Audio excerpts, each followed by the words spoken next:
Hi everyone, it's Olga Zar from SEOSLY. This is SEO podcast by SEOSLY. Today I have a very special guest. This is Pedro Dias. Pedro, how are you doing? I'm doing great, thank you. Thank you for inviting me, Olga.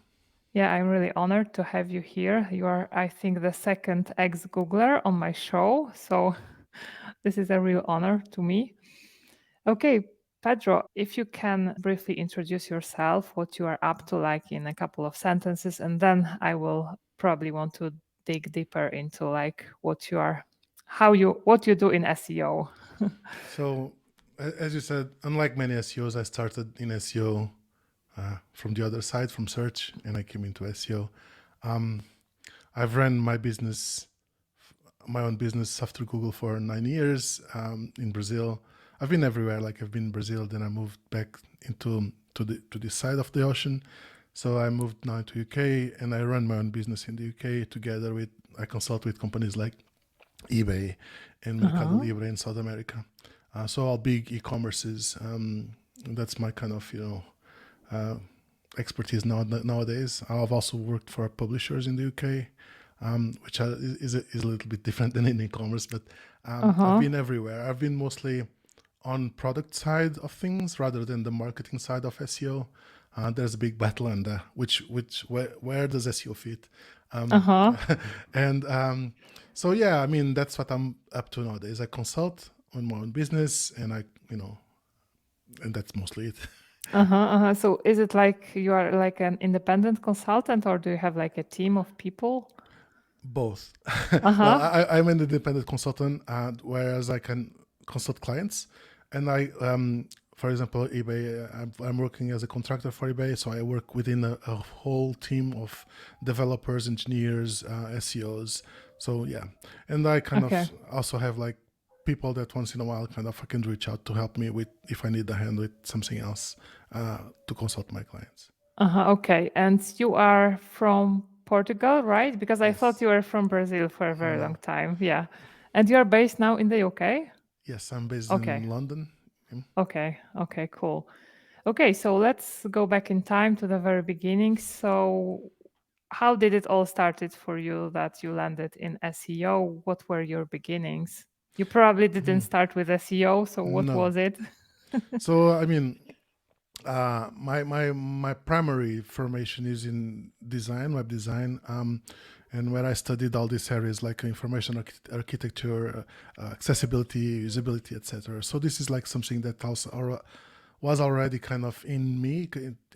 To some aspect, I was doing a lot of web design work back in the 2000s because it was like Oh, but the boom of the web design kind of. uh-huh. Um, and I saw like Google that was recruiting Portuguese people, so they kind of and like I never thought I had the necessary qualification to go into Mm-hmm. Google, but I applied anyway because they wanted someone that understood, didn't have wasn't afraid of looking at HTML and JavaScript and all the web kind of mumbo jumbo, and the only requirement is well, speak Portuguese, have a higher degree, and willing to relocate. I said, well, Oh. that sounds up my alley.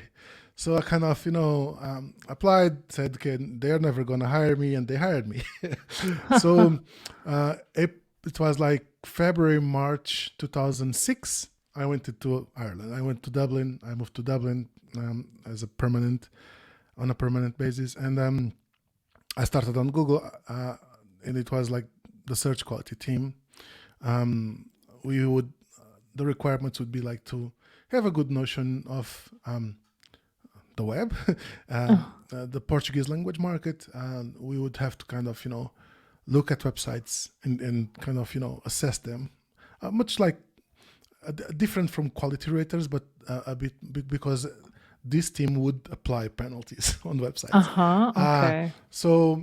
Quality raters don't do anything. They just quality raters are the folks that are external to Google. They don't even come into the office, and it's where search quality sends tasks at scale that we want to kind of have a sense Uh-huh. of. So if so back to my experience. it was mostly like on a spam fighting team. So understanding what are the issues that are most prevalent on language markets, synchronizing with language markets across Google, because there were many people from other language markets, and tackling the whole thing as a whole, like with a consistent policy, with a consistent approach. Because if we decide that you're going to tackle something manually in one country, it doesn't make sense that you let it go in another one. So, and you want to see where trends arise or when trends die. So it's very convenient to have a lot of people in one place with this expertise doing the same things. So yeah, that's where I kind of started. Then end of 2011, it was because of personal issues, like with my ex-wife at the time. She wanted to leave Ireland. And I said, okay, if we are going to leave and I have to leave Google, and I'm going to search for something else. I tried for a while. I waited 6 months in Ireland until to see if I could move internally to another team, to Switzerland or where John Mueller is, to the webmaster trends analyst. But there were no positions open at the time, so I decided, okay, maybe this is a sign that I should go on something of my own. So there I went. I already had a lot of invitations from ex-Googlers that were in Brazil, because, as you can imagine, the Portuguese language market, most of it is, the big part of it is Brazil. Yeah. So if you think about, having your image and making the most of on the Portuguese language market, you go to Brazil. So that's what I did. I partnered with some ex-Googlers that I knew from the São Paulo office and some others that worked with me in Ireland. And we we started the business in São Paulo. Then 9 years passed. We were like mostly like already like on 70, 80 employees as a business. But we were mostly like a marketing kind of, digital marketing kind of business. We were we were like disputing clients, Accenture and, Young and Rubicam and McKen and all these kind of big agencies. And after a while, I feel like it's a bit of a race to the bottom, because as a digital marketing agency, and in our case, we would sell our unique expertise to do for clients what other companies can't do or don't know how to do. And at some point, big clients like that we were having, they don't really care about this kind of, they don't. So most of the clients, if you think about scaling a business like this and growing up, you need to stop caring about, or it's likely that you need to stop caring to sell to clients about your unique expertise, because they are not going to pay more to you as a small company than they would pay to this big multinational company that they are already partnering with. So it was a bit of, not a very, together with other things in Brazil, it was not a very kind of fulfilling experience for me. I was growing a bit tired. And at the same time, we started working with McKinsey in Brazil. So they would take us to consult with their own clients, McKinsey clients that would need kind of SEO and digital marketing. They would take our company with them and they would consult to bring our expertise.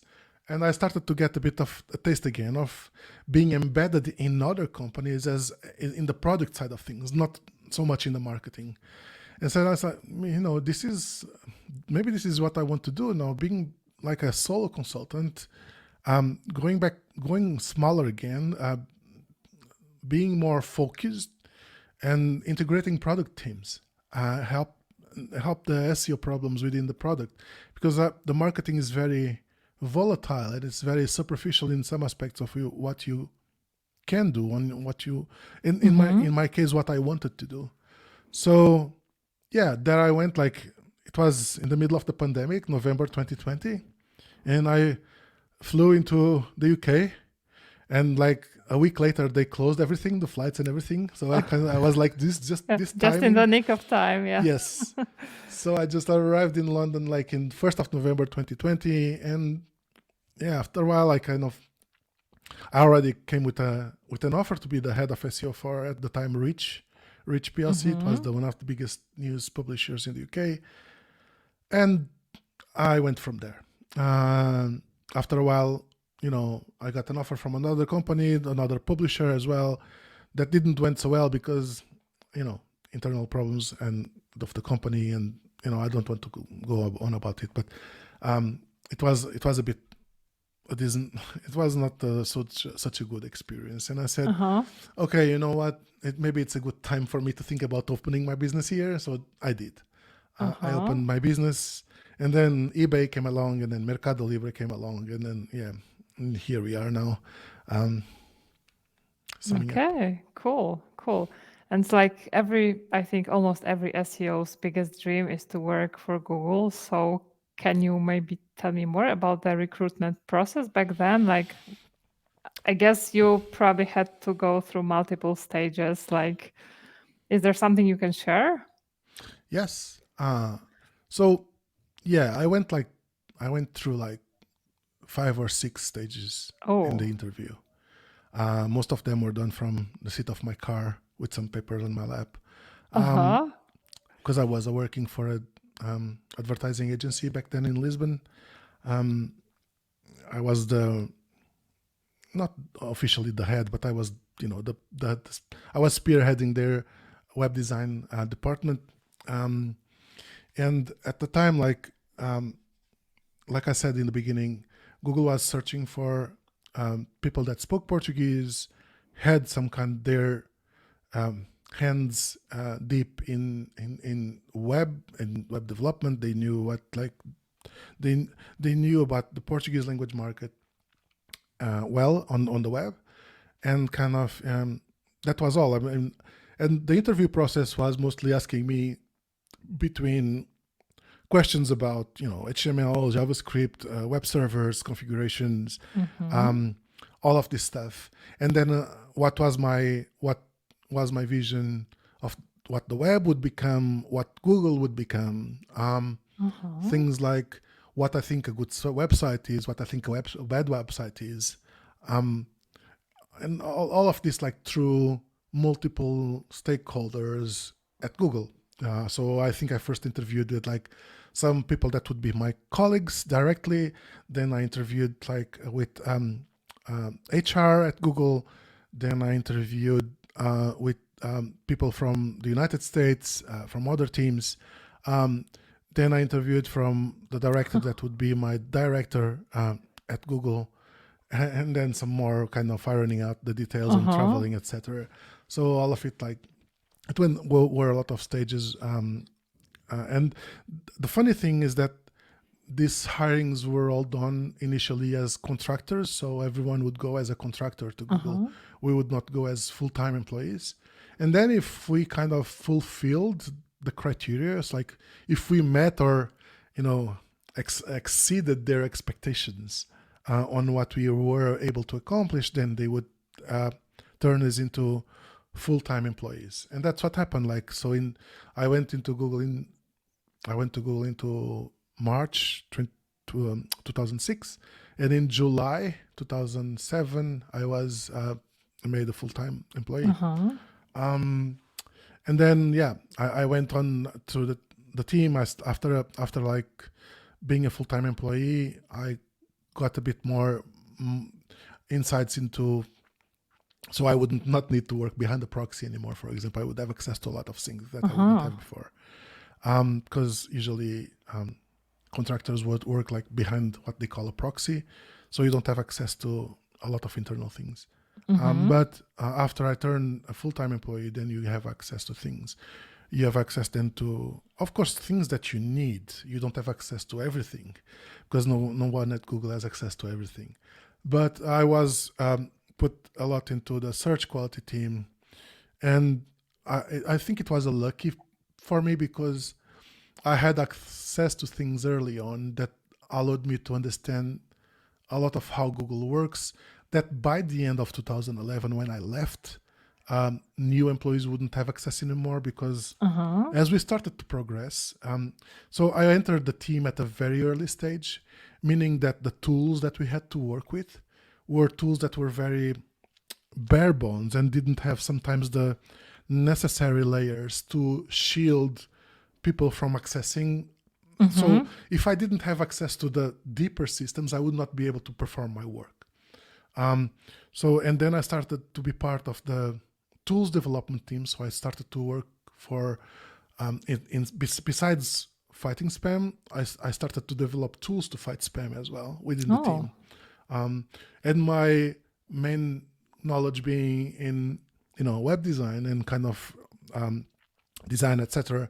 I did a lot of interface for our tools, interfacing. So like, how the tool would look like and what would functions and all of this, how the flow would be. And then I participated in other areas, like people would, I had the chance to work with Google News team at some point to kind of help them with some, insights into what Google News kind of would evolve in terms of the projects they were doing. And I was taken to Mountain View for a while to participate in some projects like this. And yeah, most of my time there was fighting spam.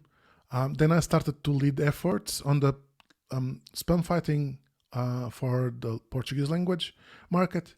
So I was the main person for the Portuguese language market, making sometimes decisions that would have to be made in terms of policies, or looping with the being part of the decision makers, where to go when we would need to apply harsher policies or penalties, or approach things differently than, or how would we tackle something that wasn't in our policy, for example. That was a big issue. Like, you have a policy written, but once in a while you'll find things that don't fall or are not covered by the policies that you have, and you have to make decisions on that. So I was part of the people that would kind of got together in a room, and we would make decisions on how would circumvent that, or would we escalate it to be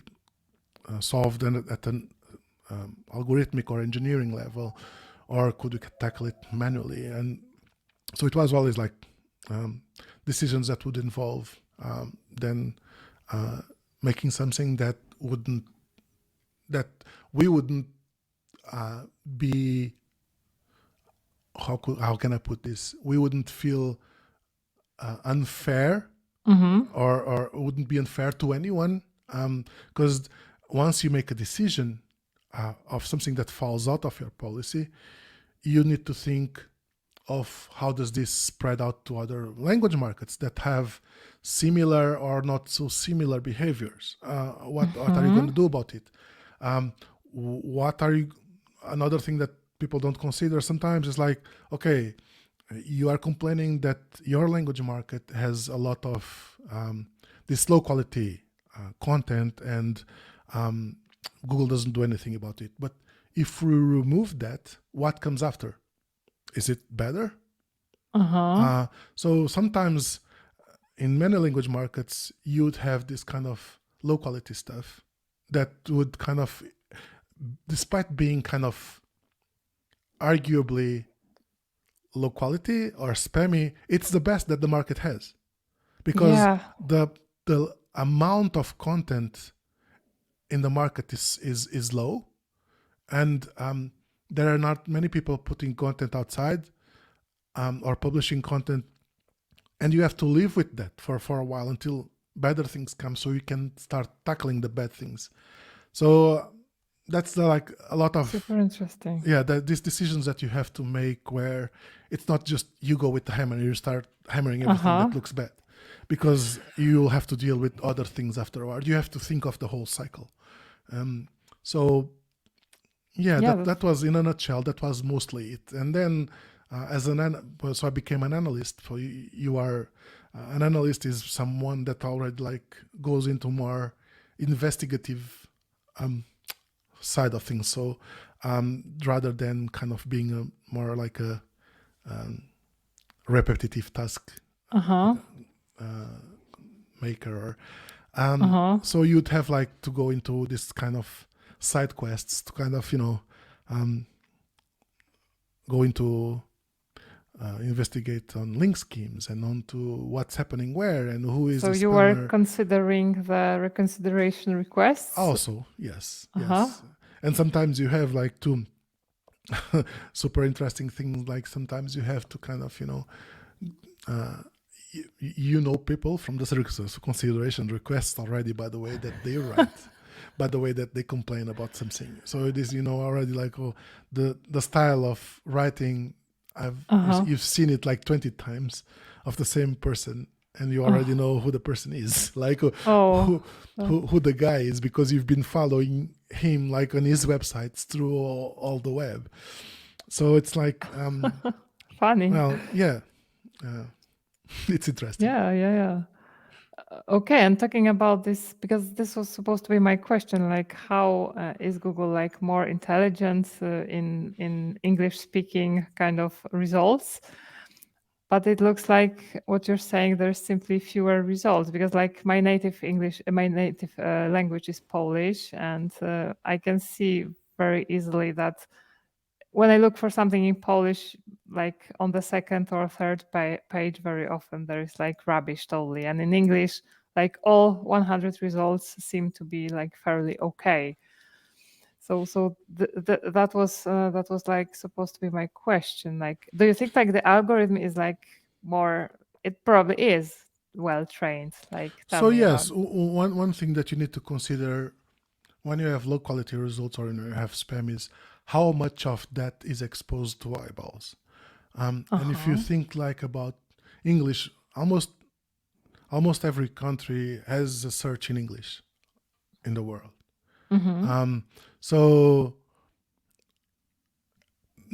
not only the amount of searches in English are higher, the content in English is also higher than in other countries. So all of this kind of amasses to the importance and makes up the importance of the language market, the English language market.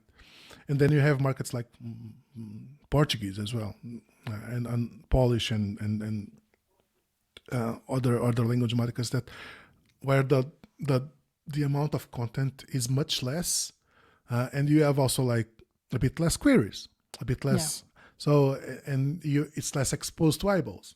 And then there's the fact that people that are working on quality improvements at Google, they start working mostly in English first, because they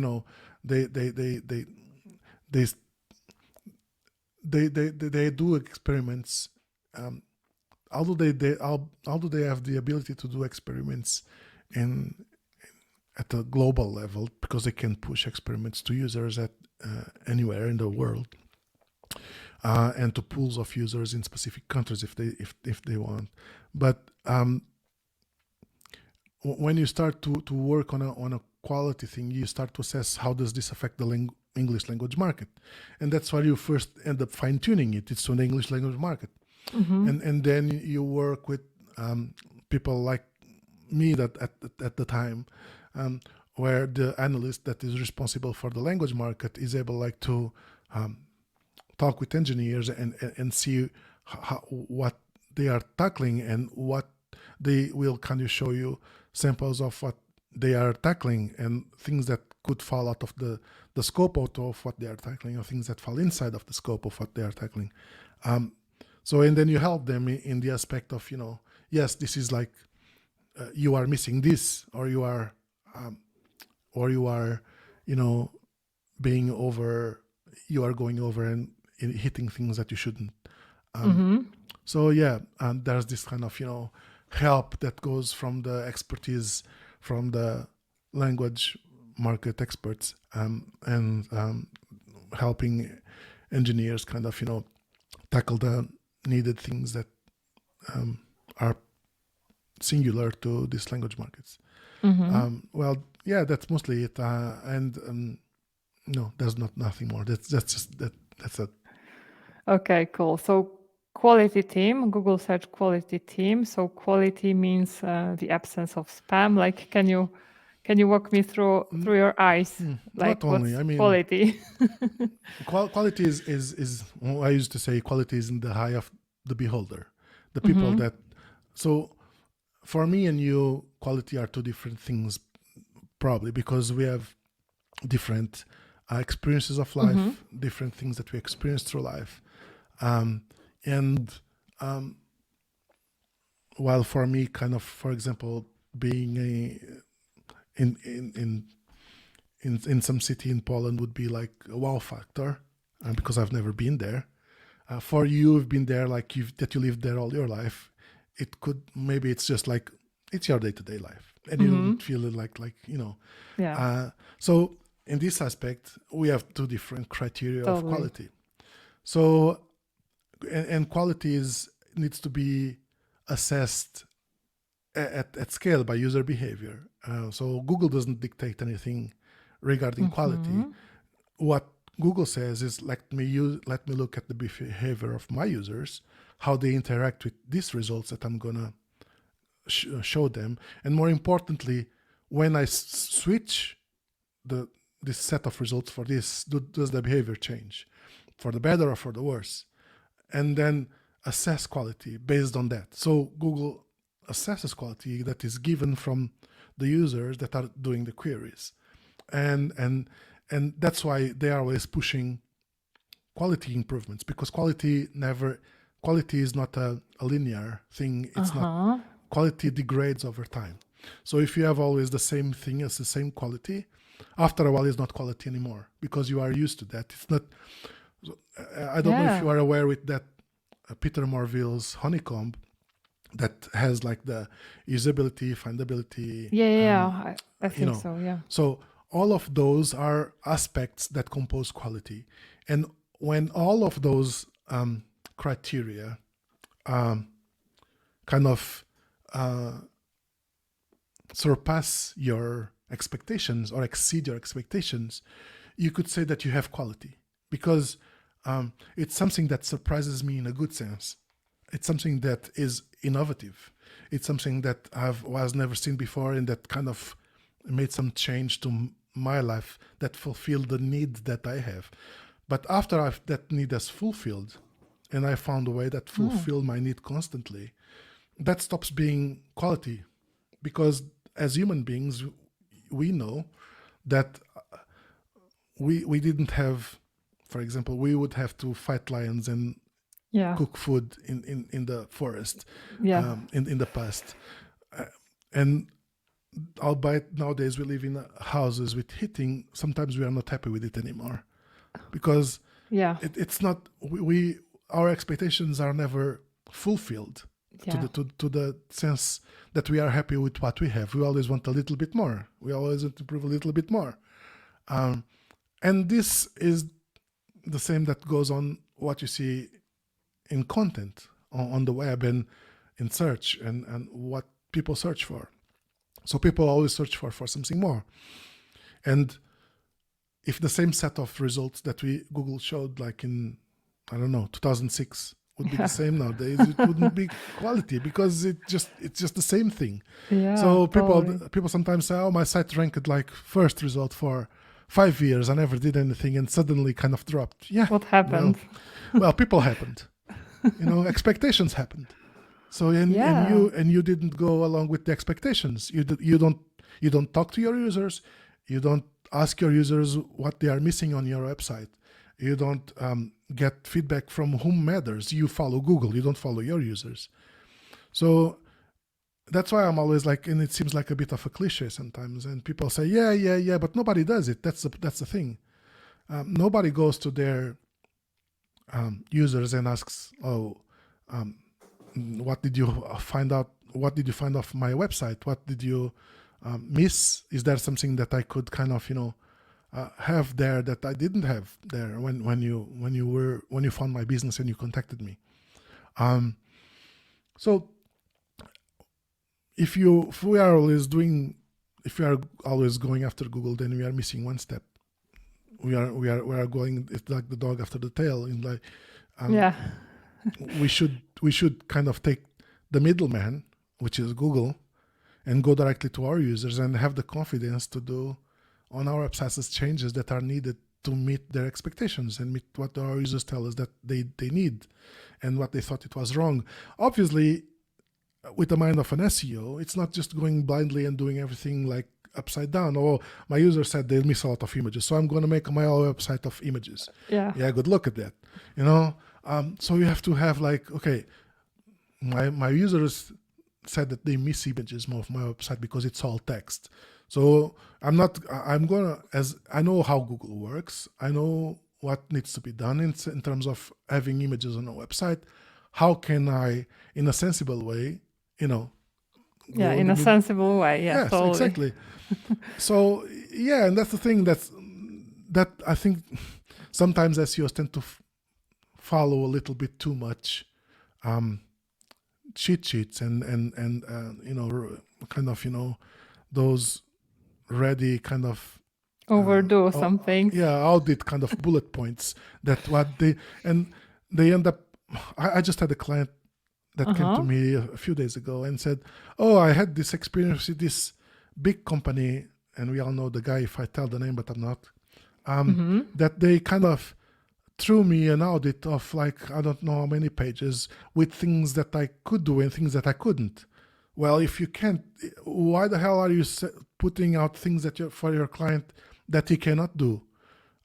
Well, I mean, you know the platform that the client is on. You know that they're on an e-commerce platform that it's closed and they don't have access to code. So why are you telling them they need to remove JavaScript, for example? If they are not going to be able to do that, you can do a note about that, but you can say yes. I know that your platform is closed and you're not going to be able to do it. So unless you consider moving, this is a mute point. Or you can have a conversation with the platform and say put your client in the middle and have a conversation with the platform and say what they can improve for all their clients. But throwing everything at the client, things that they can do and things that they can't, doesn't help. Yeah. And the client ends up feeling overwhelmed and this is a reflex of you are doing these things and you are not understanding very much why you are advising these things. More even worse, you are not understanding to whom you are delivering your recommendations because you don't understand the limitations of your client. Yeah. So I think it's and making a website, turning a bad website into a good one goes through understanding the limitations of the website itself. What are the limitations? And saying to the client, listen, this is where we are. This is the best that we can achieve given the things that we have. If you want more, we could do this or that, but we would have to change from where we are. And just not throw everything at the client because they're going to feel overwhelmed and not even know where to start. Yeah, so, and won't implement anything. Yeah. That two brilliant points, really. Like, I love how you approached quality. That this is not that Google is dictating that, but users. And it's not, and people sometimes treat quality as something technical. Well, sometimes it is when Google can't crawl something, or you put out too much trash for Google to crawl, and Google can't make out like has a bad time getting to the good content, and because it's always crawling the bad one. But it's not always like it's something that you have to go to the business, to the product, and have a conversation of what does the business want to be, of what do they want to achieve, how much are they willing to invest on their own website to change it to what it needs to be. And it's not just like a spreadsheet full of bullet points that you need to audit and show to the client. That doesn't make people automatically think like, oh, I only have 500 words on my page. I need 1,500 to be quality. No, you are again approaching the quality from a quantitative point of view. It's not. It's a qualitative point of view. It's quality because it's qualitative. It's not quantitative. Yeah, exactly. And people keep treating quality as a quantitative point, and we are never going to change as long as that happens. SEOs are always going to be seen as, the guys that try to kind of play Google, because all we focus, we can't understand quality. We only understand quantity. Yeah, totally. And now a question about web accessibility, like from a standpoint of a person who doesn't know much about it. Where do I get started? I know there is web accessibility audit in Lighthouse, but like, how do I get started? How do I know even if I'm meeting those web accessibility requirements? So web accessibility has been along for forever. There have always been standards on web accessibility. You can get those on W3C. There's a lot of them there. And a lot of things that we do in SEO stemmed from web accessibility requirements. For example, alt text on images. Search the search, the headings, the H1, H2, etc. Those come from web accessibility requirements. And the thing about web accessibility is like there's a lot of it, and accessibility. It's important to talk about web accessibility and not accessibility, because accessibility goes offline and it goes into ramps for people to cross the road, for example. Okay. But you have web accessibility, which is like accessibility applied to the web. So making things on the web easier for people with disabilities. And disability can be temporary, can be permanent. People can lose sight on a temporary basis, or motion, on a temporary basis. And I need to be able, for example, to navigate a website with a keyboard and not just with a mouse, for example. Not everyone uses a mouse to navigate. Not everyone uses a touch assistive touch device to navigate. So we need to understand how people go about. Is your website able to be navigated if people can't have a mouse? So if your website has infinite scroll and I don't have a mouse, does it scroll? Oh, for example. Yeah, that's a good question. Yeah. For example, Google doesn't scroll. So people that inject things on the pages based on scroll, they are invisible to Google. And that's something that I see over and over coming in audits that sometimes people miss. They take a screenshot of a page and they scroll to take the screenshot. We scroll in our browsers to take a screenshot. And we take and we say, oh, yes, everything is visible. But then if you configure your Chrome to have a really tall viewport and you the correct user agent and you load the page there and you don't do anything, don't touch anything, just let the page load, you'll see that a lot of things don't load that are injected on the page based on scroll.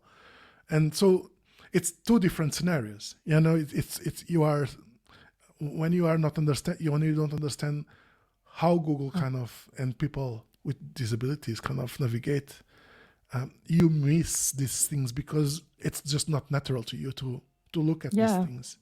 So I usually tell people, go read a book about information architecture, go read a book about web accessibility. There are so many of them. And then apply, don't get your mind started from the SEO point of view.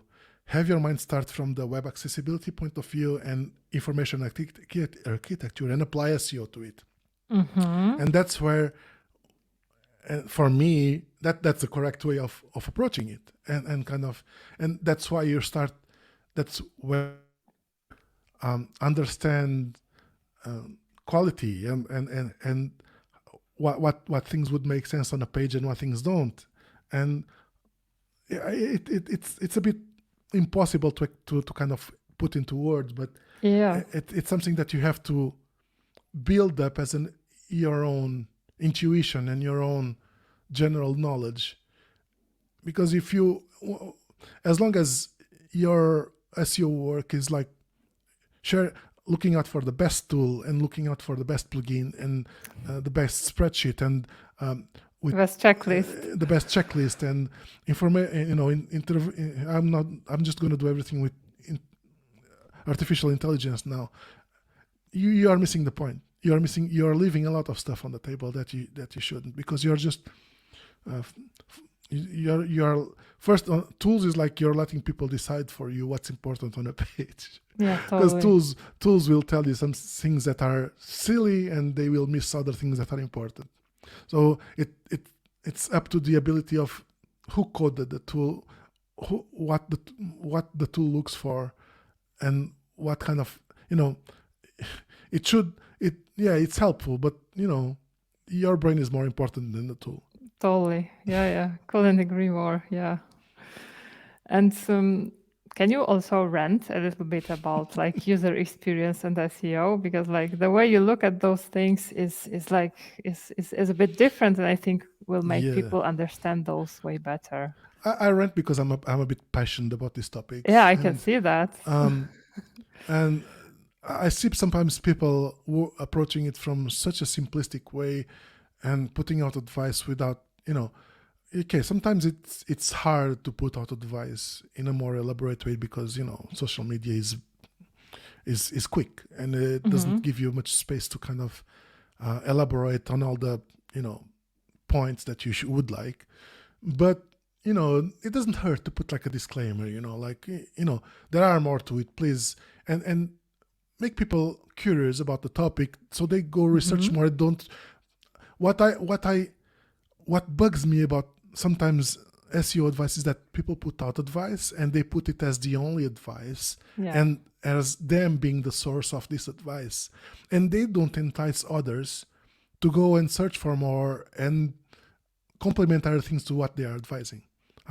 And a classic Like example has been the truth. the classic example that goes in a nice segue into the information architecture and user experience is the arguments about directors versus subdomains. That has that as well as me, this has always been around like forever, and it will be forever as long as we don't understand what we are dealing with. If you don't understand why you should use a subdomain instead of a directory, then you have a problem. You should go study. And go study information architecture, for example. And then you'll understand. And then you won't have that argument anymore. So the thing about, user experience, as you said, user experience is a very broad topic. User experience goes, again, offline and online. It's like how I experience an interaction with your brand, with what you sell, your products. And when we apply to this to the web and to mostly SEO, it's what matters on user experience is, first of all, for example, I can say web accessibility, information architecture, usability are all within user experience. All this user experience is the umbrella for all these disciplines.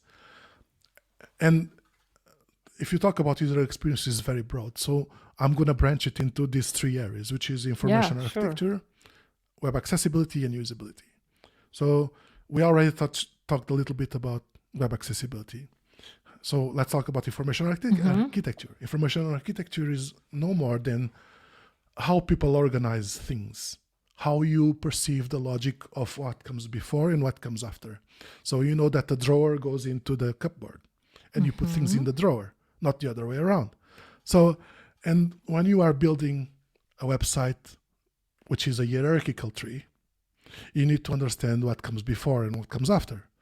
So what comes before is like kitchen, and then comes the forks, and but then like you need to apply this to the depending on the area that we are talking about. So if it's like a more tangible area like e-commerce stuff, you organize things in one way. But then if you, for example, take a blog that reviews kitchen stuff, maybe they organize things differently from the e-commerce. It's not organized the same way because one is the product and the other is information about the product. So you don't necessarily,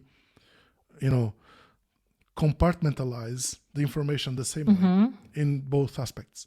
So first of all, you need to understand on the universe that you are working with, what are the logical and common ways that how people organize things, and what's the logical way of organizing this thing. That's why we buy fashion differently than we buy kitchen appliances. You need, while in fashion, you probably need, bigger images and to see the style and see the materials and close-up pictures.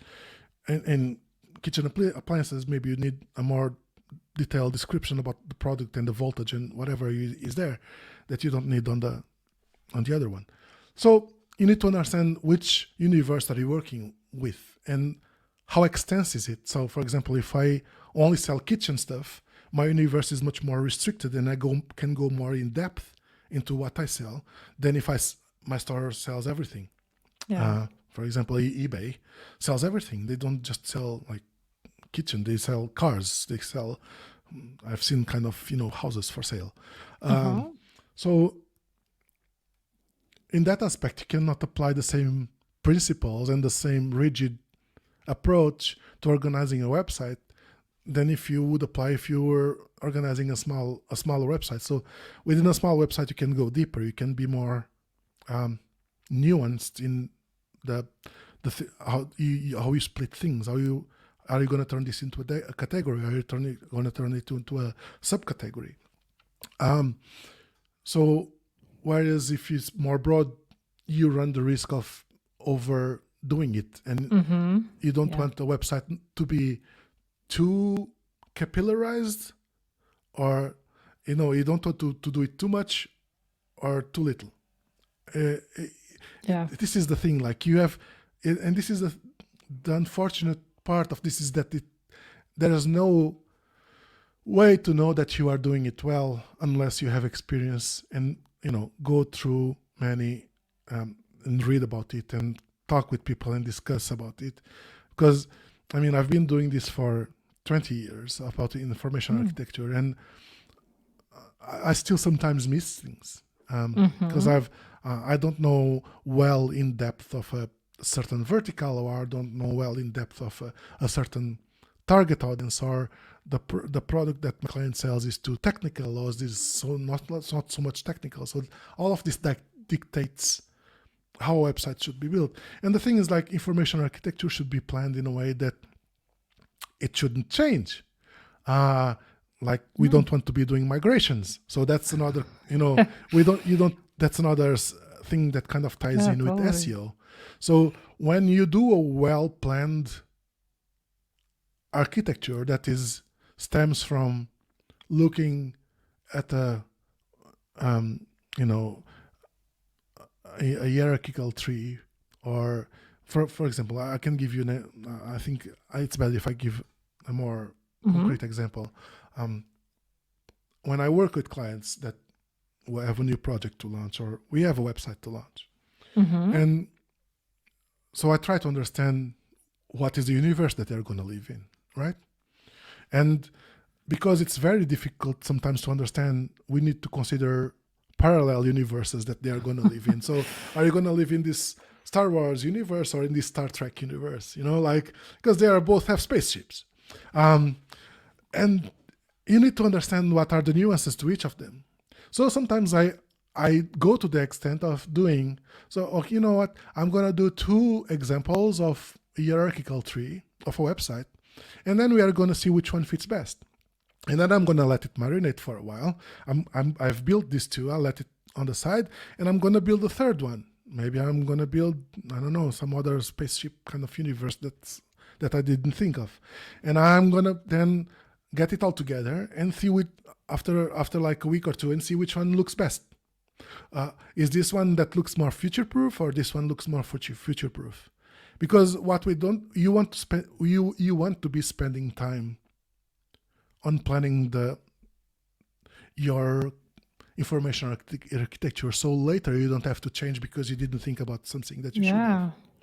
So what happens when we have to do migrations and we have to change radically our websites is because we didn't do the work that we should have done some time ago. At the start, At the start, planning the information architecture and the hierarchical tree of our websites. And we didn't prepare it to be kind of future-proof. Because once we do it, when a new thing comes along, it has a place to be that it belongs in your website. You don't need to change anything. Or there's going to be very little thing that you need to change. Unless, of course, you change your area of operation or your business, then of course that's. But as long as you remain faithful to it, it's going to be logical to evolve from there. So, and that's how I do the parallel between information architecture and SEO. Yeah, that's cool. So, and that's where you decide when you should use a directory or a subdomain. Yeah. So, yeah, I mean, I've already solved problems by switching directories to subdomains and vice versa. Yeah, you just need totally. to understand which problem you're solving. And and then you have the usability kind of area as well. It's just like, things like logical things as like have a navigation always present that's always relevant to the user. We always do, SEOs kind of have a thing with breadcrumbs. Yeah, breadcrumbs are great, but they should kind of be relevant to the context they are in. Just don't start spreading breadcrumbs all around just because you need to have internal linking. Yeah. So yeah, I mean, there's a lot of we could go forever. Yeah. And this has each of these little topics has ways to branch out that would take forever. But this is just to give a sense of, if you treat all of these areas as they should, as they were designed to be understood, and then you apply your SEO knowledge to them, and not the other way around. Don't just like go on a rampage of throwing SEO at everything and then thinking about, let's throw like information architecture into SEO. And no, do the other way around. Think of how other products and other areas work and how SEO can benefit their work. And that's a thing that I do within product every day. I work with people that are experts in information architecture and usability, and I listen to their meetings, and I listen to see their products, and I look at their problems, and I apply SEO to it as well. I think, we are considering this, but search engines are going to have a bad time here. So how do we solve this? And more often than not, you don't need to modify a lot of things to fit and to improve work that other people are already doing. Yeah, totally. And the question I just have to ask is like, what's your view of the future of SEO, AI, like how it's going to change? I'm not asking if it's dead, but like, how do you see it evolve? Well, I don't know. I think as long as I will say, as long as your SEO is, and it depends. Yeah. Answer. I don't see AI replacing it anytime soon, because, I mean, it's a great tool. I use it, for example, to start me on sometimes I want to help me with an SQL query that I kind of have, and I'm missing something, or the other day kind of I copied an SQL query from Slack, and Slack turns the quotes into curly quotes. Yeah. From and straight quotes into curly quotes, and then SQL doesn't like curly quotes, and it says there's an error, and you look at it and it says looks fine to me, and then I put it into ChatGPT, and ChatGPT says because you have curly quotes. Oh, thank you very much. Yes, I use it for example, help me with RStudio to build like queries to query Search Console, but I don't see it doing the thought process for me. I know which data I want to pull. I know what charts I want to make. The AI doesn't know. AI sometimes misses the point. AI sometimes uses the wrong RStudio library when it uses analytics library instead of Search Console library. It already did that couple of times. So you need to understand that, use it as an augment, a way to augment your powers, not a way to replace them. And I don't think it's gonna facilitate, but you need to know where you are going. You need to know what you are aiming for, because it's if you let it go wild, it's just gonna go. Yeah, it's not going to end well. It's not. Definitely. So one of the final questions: what does your normal SEO day look like? Well, my normal SEO day looks like, I'm trying to be less on Twitter than I was. I'm trying to distance myself a bit because I see a lot of people arguing on Twitter and, putting out advice that I don't necessarily agree with. And I just stopped like interacting at all. And so sometimes I just go to Twitter at the end of the day or 2 days after to see what's happened. Unless I know that, something is brewing or something is going, then I want to see what's happening. But usually my day is like, so I working for a company like eBay means that most of the things that start to come at the end of my day here. So like 4:00 in the afternoon is when people start to wake up there. In the US. Same here, yeah. So it's when my Slack starts buzzing around. It's when like 4:00 in the afternoon. But I have also colleagues that are here in the UK and in Berlin. So we kind of talk among ourselves and we discuss stuff that we need to achieve and data that we need to pull from databases. And so that's kind of that looking at how the sites have been performing overall, if there's a problem, if what has been rolled, because we have like things that we should kind of look at on a daily basis. So that's what I do. And then I also kind of look at after my own clients from Mercado Livre from Brazil. I also look at what's going on with them, what have they done while I was sleeping, and so mostly like understanding what's going on within the industry. Of course, I just because I'm not on Twitter doesn't mean I don't follow what's going on, but I like also like once in a while to explore what's new in these areas that I just spoke about, like information architecture. Yeah. And so I search for new books in this area, and I try to kind of see if it's an interesting book to get and to read, and I go along and I do it.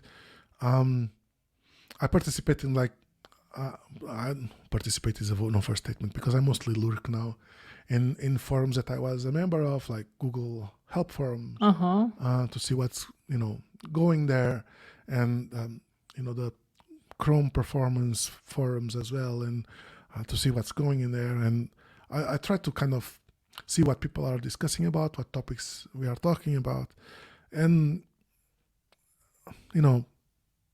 go along with what's happening with AI, and yeah, that's what my day looks like mostly in a nutshell.